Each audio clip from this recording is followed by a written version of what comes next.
Медициналық университеттің алғашқы курсында анатомия, физиология, биохимия, патфиз, фармакология деген сабақтарды оқуға мүлде желания менде болмады.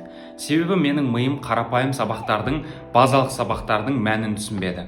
Енді келесі сұрақтар саған медициналық біліміңді бір-бірімен байланыстыруға, одан кейін клиникалық ойлауыңды дамытуға көмектеседі. Ең бірінші, медицинада анатомия деген сабақ кім, не деген сұраққа зат есімнің сұрағына жауап береді. Жүрек деген не?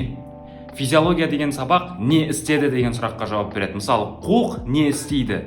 Жүрек не істеді? Яғни етістікке жауап береді. Биохимия болса, бұл қалай, қандай деген сұраққа медицинада жауап береді. Яғни энергия қалай жүреді? Яғни жасушаның ішінде қандай процестер бар деген сұраққа биохимия жауап береді. Ал патологиялық физиология, патфиз деген сабақ бұл қалай ауырады деген сұраққа жауап береді. Осы шақтан өткен шаққа ауруды іздейміз. Яғни міне инфаркт болды.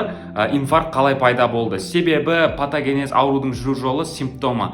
Келесі сабақ патан не болады деген сұраққа жауап береді келесі шаққа. Яғни инфаркт дұрыс емдемесек не болады? Ары қарай жүректің тыртықтануы деген сияқты сұрақтарға жауап береді. Фармакология деген пән қалай емдейміз деген сұраққа жауап береді. Дәрімен қалай емдейміз?